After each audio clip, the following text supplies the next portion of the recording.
Power of dialogue, how conversations can transform conflicts. Hey y'all, my name is Clark Sebrienge, and here is the summary of my presentation at the African Young Leaders Foundation, AYLF, for the International Day of Peace Conference.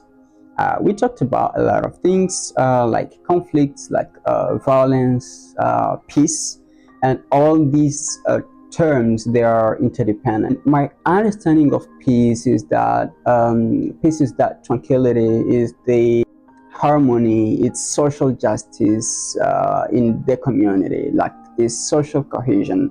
When people live together, they exercise their rights, their freedoms as citizens, as human beings, without interference of maybe a third party. Peace is much more than just the absence of war, because we talk about positive and negative peace.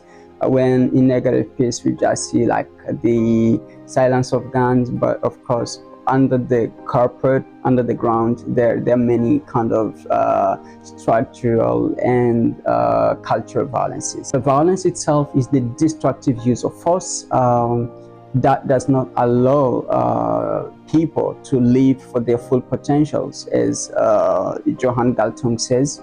And violence is also much more than direct violence. What we can see, like torture, like killings, like beatings, and all those things.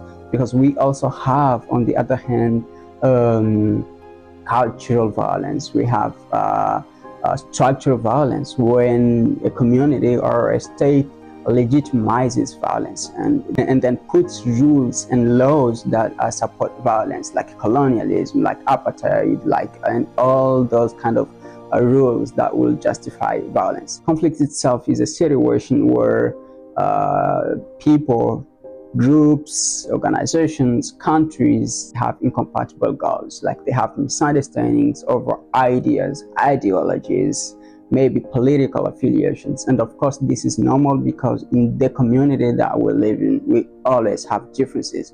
And all these differences lead us to have conflicts. But the difference between conflicts and violence is that we can avoid violence, whereas we cannot live without conflict. Conflicts are an integral part of human society. Conflicts have been there. Conflict will always be there. And we cannot have a society without conflicts, unfortunately. But the good news is that conflicts are normal, they're natural, they're natural. And sometimes conflicts are important because they can contribute to social change. When we have issues and then we resolve them peacefully, then it can lead us to some positive change. But the way we manage conflict is what determines whether it leads us to a violent situation or a peaceful situation. But conflict itself is natural, it's normal, and it is neutral. Dialogue is an exchange of ideas where dissimilar people come together to settle their issues peacefully. They talk. They try to listen to each other. One of the most important things of dialogue is active listening. When we try to listen to each other, listening to what is alive in the other person, trying to consider their perspectives, their views, and what is important for them in a conflict situation. Because one of the challenge that we face when we are in a conflict situation is where we consider the other person as criminal, as monsters.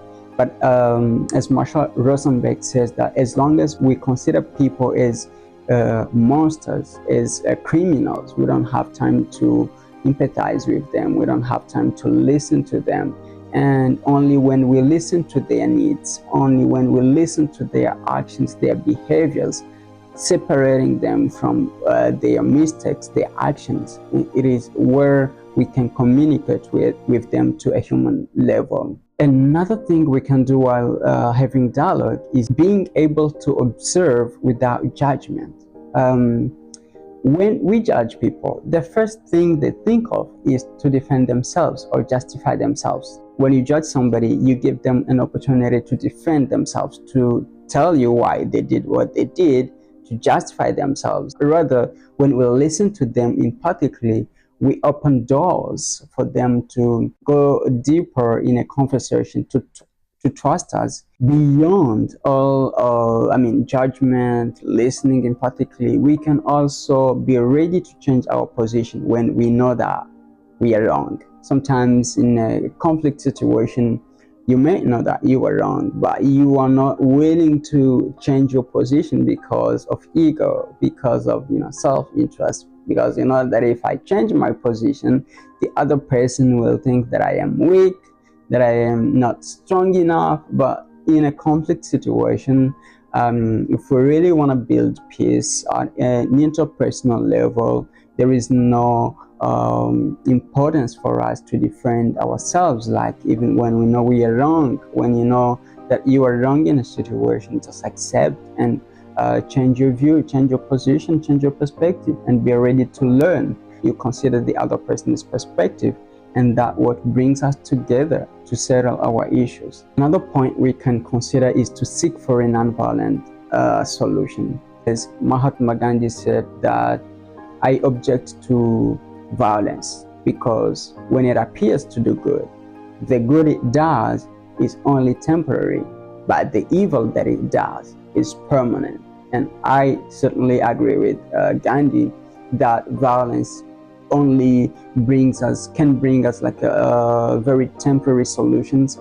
But of course, in the process, there are displaced people, loss of lives, there are orphans, there are widows, widowers, destruction of materials, of the land, of the ecosystems. And we don't want to do that because of giving violence a chance. We need to build a community, we need to build a world where we'll live for each other. As the Ubuntu principle reminds us, we'll live for each other. And John F. Kennedy also once said, those who make peaceful revolution impossible will make violent resistance inevitable.